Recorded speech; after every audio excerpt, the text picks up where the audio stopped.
"Tell me now," he said, so they argued about politics, and Lily looked at the leaf on the tablecloth, and Mrs. Ramsay, leaving the argument entirely in the hands of the two men, wondered why she was so bored by this talk, and wished, looking at her husband at the other end of the table, that he would say something. One word, she said to herself, for if he said a thing, it would make all the difference. He went to the heart of things. He cared about fishermen and their wages. He could not sleep for thinking of them. It was altogether different when he spoke. One did not feel then, "Pray heaven you don't see how little I care," because one did care. Then, realizing that it was because she admired him so much that she was waiting for him to speak, she felt as if somebody had been praising her husband to her and their marriage, and she glowed all over without realizing that it was she herself who had praised him. She looked at him, thinking to find this in his face. He would be looking magnificent, but not in the least. He was screwing his face up. He was scowling and frowning and flushing with anger. What on earth was it about, she wondered. What could be the matter? Only that poor old Augustus had asked for another plate of soup, that was all. It was unthinkable. It was detestable. So he signaled to her across the table that Augustus should be beginning his soup all over again. He loathed people eating when he had finished. He saw his anger fly like a pack of hounds into his eyes, his brow, and she knew that in a moment something violent would explode, and then, thank goodness, she saw him clutch himself and clap a brake on the wheel, and the whole of his body seemed to emit sparks but not words. He sat there scowling. He had said nothing, he would have her observe. Let her give him the credit for that. But why, after all, should poor Augustus not ask for another plate of soup? He had merely touched Ellen's arm and said, "Ellen, please, another plate of soup?" And then Mr. Ramsay scowled like that. And why not? Mrs. Ramsay demanded. Surely they could let Augustus have his soup if he wanted it. He hated people wallowing in food. Mr. Ramsay frowned at her. He hated everything dragging on for hours like this, but he had controlled himself, Mr. Ramsay would have her observe, disgusting though the sight was. But why show it so plainly? Mrs. Ramsay demanded. They looked at each other down the long table, sending these questions and answers across, each knowing exactly what the other felt. Everybody could see, Mrs. Ramsay thought. There was Rose gazing at her father. There was Roger gazing at his father. Both would be off in spasms of laughter in another second, she knew. And so she said promptly, indeed it was time. "Light the candles," and they jumped up instantly and went and fumbled at the sideboard. Why could he never conceal his feelings, Mrs. Ramsay wondered, and she wondered if Augustus Carmichael had noticed. Perhaps he had, perhaps he had not. She could not help respecting the composure with which he sat there drinking his soup. If he wanted soup, he asked for soup. Whether people laughed at him or were angry with him, he was the same. He did not like her, she knew that, but partly for that very reason she respected him. And looking at him drinking soup, very large and calm in the failing light, and monumental and contemplative, she wondered what he did feel then, and why he was always content and dignified, and she thought how devoted he was to Andrew, and would call him into his room, and Andrew said, "Show him things." And there he would lie all day long on the lawn, brooding presumably over his poetry, till he reminded one of a cat watching birds, and then he clapped his paws together when he had found the word, and her husband said, "Poor old Augustus, he's a true poet," which was high praise from her husband.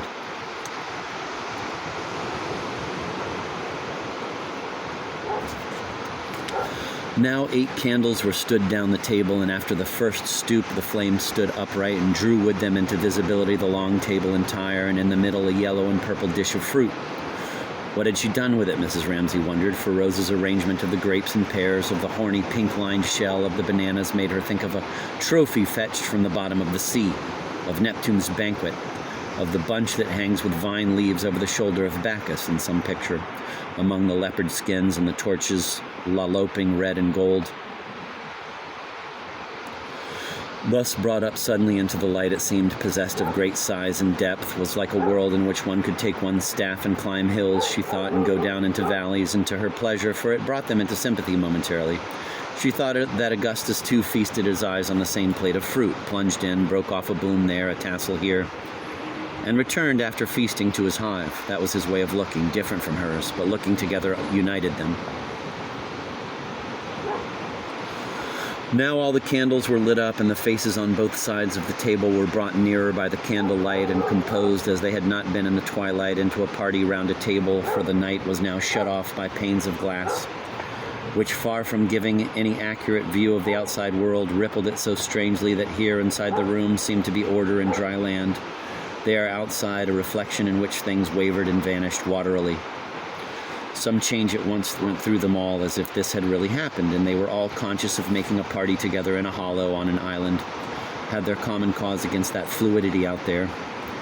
Mrs. Ramsay, who had been uneasy waiting for Paul and Minta to come in and unable, she felt, to settle to things, now felt her uneasiness changed to expectation, for now they must come, and Lily Briscoe, trying to analyze the cause of the sudden exhilaration, compared it with that moment on the tennis lawn, when solidity suddenly vanished and such vast spaces lay between them.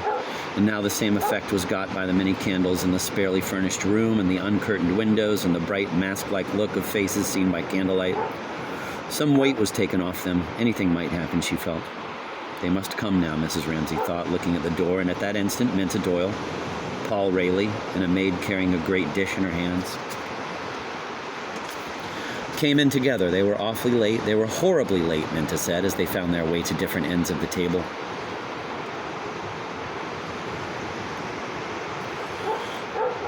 I lost my brooch, my grandmother's brooch, said Minta, with a sound of lamentation in her voice and a suffusion in her large brown eyes, looking down, looking up as she sat by Mr. Ramsay, which roused his chivalry so that he bantered her. How could she be such a goose, he asked, as to scramble about the rocks and jewels? She was by way of being terrified of him. He was so fearfully clever, and the first night when she had sat by him and he talked about George Eliot, she had been really frightened, for she had left the 3rd volume of Middlemarch in the train, and she never knew what happened in the end. But afterwards she got on perfectly and made herself out even more ignorant than she was, because he liked telling her she was a fool. And so tonight, directly he laughed at her, she was not frightened. Besides, she knew directly she came into the room that the miracle had happened. She wore her golden haze. Sometimes she had it, sometimes not. She never knew why it came or why it went, or if she had it until she came into the room. And then she knew instantly by the way some man looked at her. Yes, tonight she had it, tremendously. She knew that by the way Mr. Ramsay told her not to be a fool. She sat beside him, smiling. It must have happened then, thought Mrs. Ramsay. They are engaged, and for a moment she felt what she had never expected to feel again, jealousy. For he, her husband, felt it too, Minta's glow. He liked these girls, these golden reddish girls, with something flying, something a little wild and harum-scarum about them, who didn't scrape their hair off, weren't, as he said about poor Lily Briscoe, skimpy.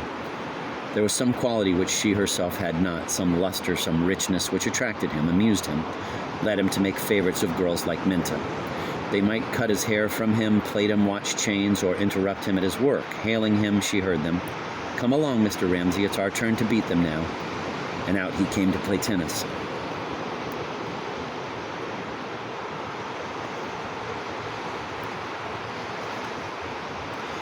But indeed she was not jealous, only now and then when she made herself look in her glass a little resentful that she had grown old, perhaps by her own fault, the bill for the greenhouse and all the rest of it. She was grateful to them for laughing at him. How many pipes have you smoked today, Mr. Ramsay? And so on. Till he seemed a young man, a man very attractive to women, not burdened, not weighed down with the greatness of his labors and the sorrows of the world and his fame or his failure. But again, as she had first known him, gaunt but gallant, helping her out of a boat, she remembered. With delightful ways like that, she looked at him, and he looked astonishingly young, teasing Minta. For herself, put it down there, she said, helping the Swiss girl to place gently before her the huge brown pot in which was the bouffe en daube. For her own part, she liked her boobies. Paul must sit by her. She had kept a place for him. Really, she sometimes thought she liked the boobies best. They did not bother one with their dissertations. How much they missed after all these clever men. How dried up they did become, to be sure. There was something, she thought, as he sat down, very charming about Paul. His manners were delightful to her, and his sharp-cut nose and his bright blue eyes. He was so considerate. Would he tell her, now that they were all talking again, what had happened? We went back to look for Minta's brooch, he said, sitting down by her. That was enough. She knew from the effort, the rise in his voice to surmount a difficult word, that it was the first time he had said we. We did this, we did that. They'll say that all their lives, she thought, and an exquisite scent of olives and oil and juice rose from the great brown dish as Marthe, with a little flourish, took the cover off. The cook had spent 3 days over that dish, and she must take great care, Mrs. Ramsay thought, diving into the soft mass to choose a specifically tender piece for William Banks. And she peered into the dish with its shiny walls and its confusion of savory brown and yellow meats and its bay leaves and its wine, and thought, this will celebrate the occasion. a curious sense rising in her, at once freakish and tender, of celebrating a festival, as if two emotions were called up in her, one profound. For what could be more serious than the love of man for woman? What more commanding, more impressive, bearing in its bosom the seeds of death? At the same time, these lovers, these people entering into illusion, glittering-eyed, must be danced round with mockery, decorated with garlands. "It is a triumph," said Mr. Banks, laying his knife down for a moment. He had eaten attentively. It was rich, it was tender, it was perfectly cooked. How did she manage these things in the depths of the country, he asked her. She was a wonderful woman. All his love, all his reverence had returned, and she knew it. "It is a French recipe of my grandmother's," said Mrs. Ramsay, speaking with a ring of great pleasure in her voice. Of course it was French. "What passes for cookery in English is an abomination," they agreed. "It is putting cabbages in water. It is roasting meat till it is like leather. It is cutting off the delicious skins of vegetables, in which," said Mr. Banks, "all the virtue of the vegetable is contained." "And the waste," said Mrs. Ramsay. "A whole French family could live on what an English cook throws away."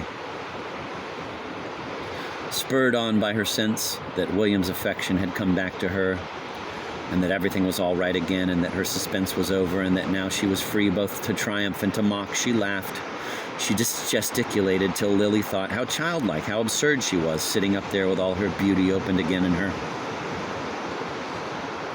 Talking about the skins of vegetables, there was something frightening about her. She was irresistible. Always she got her own way in the end, Lily thought. Now she had brought this off. Paul and Minta, one might suppose, were engaged.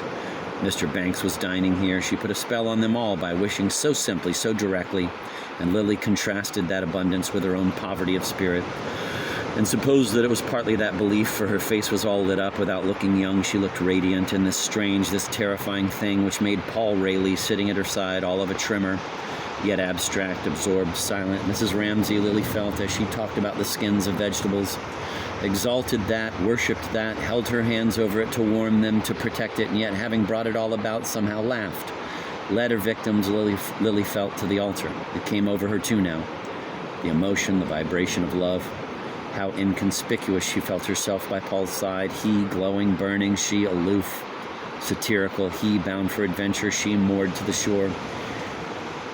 He launched and cautious, she solitary, left out and ready to implore a share if it were disaster in his disaster. She said shyly, "When did Minta lose her brooch?" He smiled the most exquisite smile, veiled by memory, tinged by dreams. He shook his head. "On the beach," he said. "I'm going to find it," he said. "I'm getting up early, this being kept secret from Minta." He lowered his voice and turned his eyes to where she sat, laughing, beside Mr. Ramsay. Lily wanted to protest violently and outrageously her desire to help him, envisaging how in the dawn on the beach she would be the one to pounce on the brooch, half hidden by some stone, and thus herself be included among the sailors and adventurers. But what did he reply to her offer? She actually said with an emotion that she seldom let appear, "Let me come with you," and he laughed. He meant yes or no, either perhaps, but it was not his meaning. It was the odd chuckle he gave, as if he had said, "Throw yourself over the cliff if you like, I don't care." He turned on her cheek the heat of love, its horror, its cruelty, its unscrupulosity. It scorched her, and Lily, looking at Minta, being charming to Mr. Ramsay at the other end of the table, flinched for her exposed to these fangs, and was thankful. For at any rate, she said to herself, catching sight of the salt cellar on the pattern, she need not marry, thank heaven. She need not undergo that degradation. She was saved from that dilution. She would move the tree rather more to the middle.